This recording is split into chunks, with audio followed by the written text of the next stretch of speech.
Au nom du Père, et du Fils, et du Saint-Esprit. Amen. La paix de Jésus soit dans votre maison, sa paix et sa joie. Alléluia. J'espère que vous allez bien, que vous êtes en forme dans la paix et la joie de Jésus. Amen. Nous lisons le Saint-Évangile selon saint Matthieu, chapitre 5, versets 1 à 12. Bienheureux. Quand Jésus vit tout ce peuple, il gravit la montagne. Là, il s'assit et ses disciples s'approchèrent de lui. Il ouvrit la bouche et commença à les enseigner. Heureux ceux qui ont un cœur de pauvre, car le royaume des cieux est à eux. Heureux les doux, ils auront la terre en héritage. Heureux ceux qui sont dans le deuil, ils seront réconfortés. Heureux ceux qui ont faim et soif de la justice, ils seront rassasiés. Heureux les miséricordieux, ils auront droit à la miséricorde. Heureux ceux qui ont le cœur pur, ils verront Dieu. Heureux ceux qui sèment la paix, ils seront appelés fils de Dieu. Ils seront appelés enfants de Dieu. Heureux ceux qui sont persécutés quand ils agissent en toute droiture, le royaume des cieux est à eux. Oui, heureux serez-vous quand on vous insultera à cause de moi et qu'on vous poursuivra et qu'on dira sur vous toutes sortes de calomnies. Soyez heureux, soyez joyeux, car vous avez dans les cieux une belle récompense. On poursuivait tout pareillement les prophètes qui étaient avant vous. Merci Jésus. Alléluia. Le sermon sur la montagne, les béatitudes, voilà les deux noms que l'on donne à cette merveille que tu nous as donnée, Jésus. C'est magnifique. Pourquoi Jésus le fait sur une montagne? Eh bien, à travers, comme Jésus nous fait toutes les mises à jour que le Père lui a demandé de dire et de comment les dire, eh bien, Jésus comment? Il le fait sur la montagne. C'est une façon d'aller au-delà de la loi de Moïse qu'il avait reçue sur le mont Sinaï. Donc là, nous avons là l'accomplissement, nous avons toutes les mises à jour avec ces béatitudes. Elles sont absolument centrales, c'est la nouvelle loi. Alors certains diront, mais non, Jésus a dit qu'il n'est pas venu abolir la loi, mais l'accomplir. Mais justement, Jésus, tu nous as dit que tu n'enlèverais pas un trait, pas une lettre, pas une virgule de la loi. Mais bien sûr, mais est-ce que cela empêche de donner une direction absolument magnifique? Est-ce que cela empêche Jésus, son Père, l'Esprit Saint, de nous donner cette mise à jour qu'il nous faut regarder avec tant d'amour et tant de désir de le mettre en pratique? C'est merveilleux. L'un n'empêche pas l'autre. D'ailleurs, quand on est par ta grâce, Jésus, dans l'accomplissement de cet amour, ces deux commandements d'amour supérieurs que tu nous as donnés, nous n'avons pas envie de franchir les lignes rouges de la loi donnée par Moïse. On n'a pas envie de franchir les lignes rouges des 10 commandements, et sachant qu'en plus l'interprétation des 10 commandements, ce sont des commandements d'amour.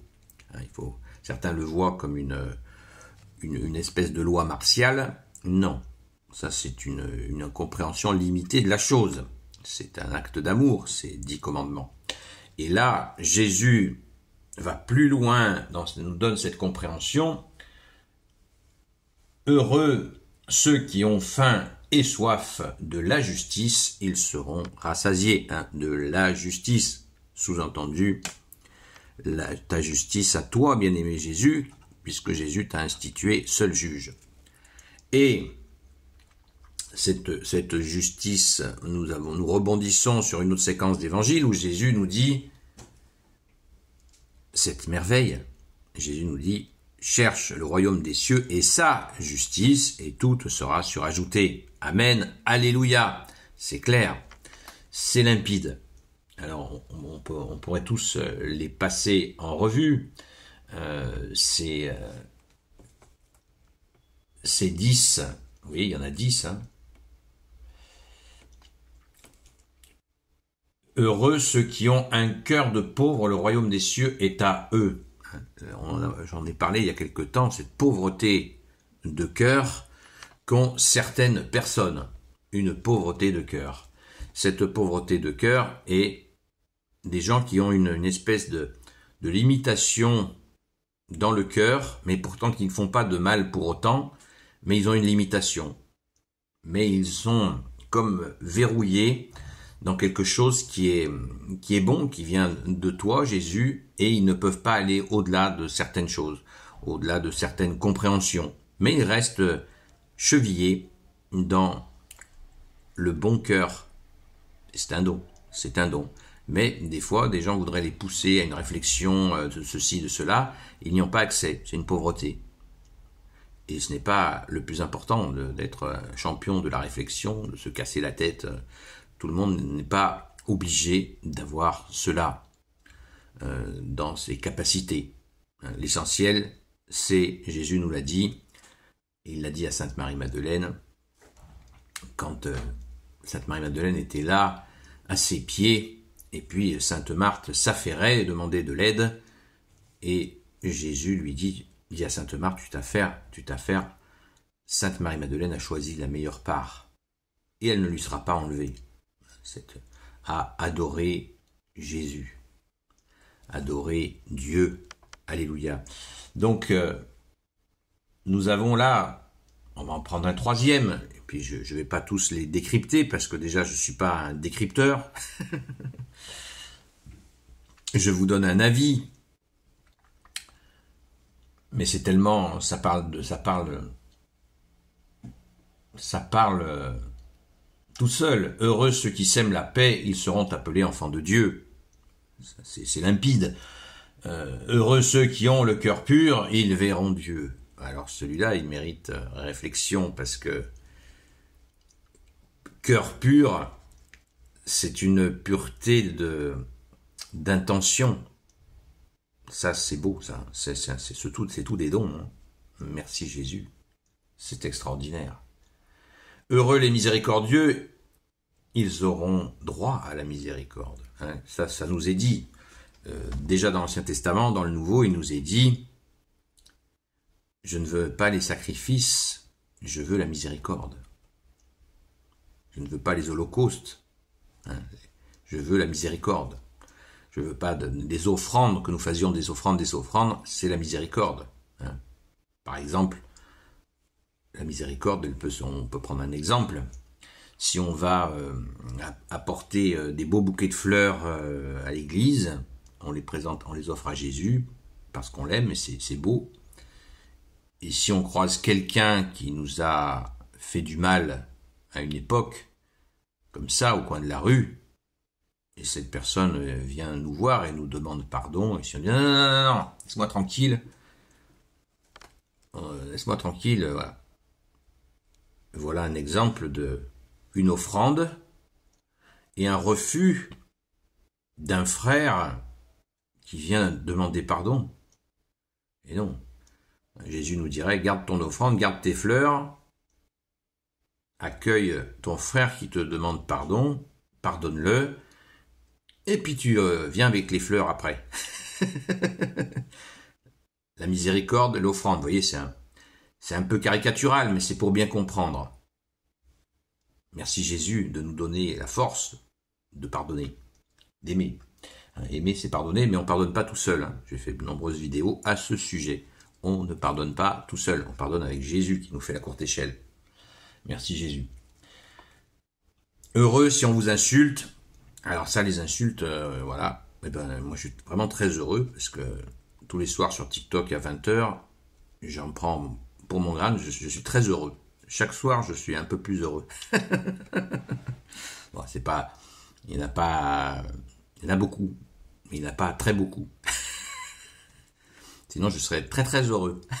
Merci Jésus. Vous voyez, comme Jésus, tu es la joie, tu nous donnes la joie d'aimer. Acceptons aussi d'être aimé. Des fois, on n'arrive pas à accepter d'être aimé, c'est pas facile, ça s'apprend aussi, tout s'apprend. Et nous redemandons à chaque instant à notre chère Sainte Patronne, Sainte Marie-Madeleine, de nous apprendre à aimer Jésus. Très important. Et Jésus, tu nous aides à nous aimer les uns les autres, comme tu nous l'as commandé. Voilà. C'est un commandement, c'est pas une demande. Commandement d'amour, certes, mais un ordre quand même. un ordre d'amour, certainement, mais un ordre, merci Jésus, un ordre. Ordre, ne prenez pas l'ordre comme quelque chose de mauvais, de dictatorial. Un ordre, ça n'est pas la signification de l'ordre. Voilà. L'ordre, c'est l'ordre des choses. Quand vous vous levez le matin, vous n'allez pas dans votre salle de bain en marchant sur les mains. Voilà. C'est l'ordre. Il y a un ordre. Il y a un ordre des choses. Et c'est beau, c'est un ordre d'amour que tu as créé, Jésus, avec ton Père et l'Esprit Saint. Rendons grâce. Alléluia. Gloire soit au Père et au Fils et au Saint-Esprit, maintenant et toujours, et pour l'éternité. Amen. Ô Jésus, toi qui peux tout et qui portes tout, toi le Sauveur, toi l'Emmanuel, je te confie toutes celles et ceux qui regarderont cette vidéo, ainsi que leurs proches, selon ta seule volonté, ô Jésus. Sainte Marie, Reine des cieux, toi l'Immaculée Conception, toi qui écrases le serpent, toi qui as la lune sous tes pas, toi notre Mère, Notre-Dame, Saint Joseph, toi le juste et le saint, toi le sage, toi la terreur des démons, toi le saint gardien de la Sainte Église catholique apostolique, Sainte Marie-Madeleine, notre chère Sainte Patronne, et vous tous les saints et saintes amis de Jésus, Saint Michel Archange qui est comme Dieu, Saint Gabriel Archange, Saint Raphaël Archange, et vous tous les anges qui servez Jésus, je vous confie toutes celles et ceux qui regarderont cette vidéo, ainsi que leurs proches, selon ta seule volonté, ô Jésus. La paix de Jésus soit dans votre maison. Je vous souhaite une belle journée dans sa paix, dans ta paix Jésus et ta joie. Alléluia. Donc rendez-vous ce soir à 20h comme d'habitude sur la chaîne Seul Jésus Sauve sur TikTok. N'hésitez pas à venir nombreux car nous avons besoin de prières. Prions, prions. Nous entrons là en ce moment en France, notre belle patrie, la France, dans une zone de turbulence. Et il nous faut absolument encore prier, supplier Jésus de nous libérer de cette tyrannie dans laquelle nous sommes et la division. Vous savez, la division, Jésus n'aime pas ça. C'est Jésus qui fait l'unité entre nous. Donc il nous faut absolument nous unir en toi, Jésus, et faire attention que les discordes n'aillent pas trop loin. Et Jésus, notre confiance c'est en toi, toi notre seul roi. C'est notre seul roi, c'est Jésus. C'est Jésus, le roi de gloire, le Dieu de nos vies. Amen. Ô grand roi, sois béni. À ce soir ou à bientôt.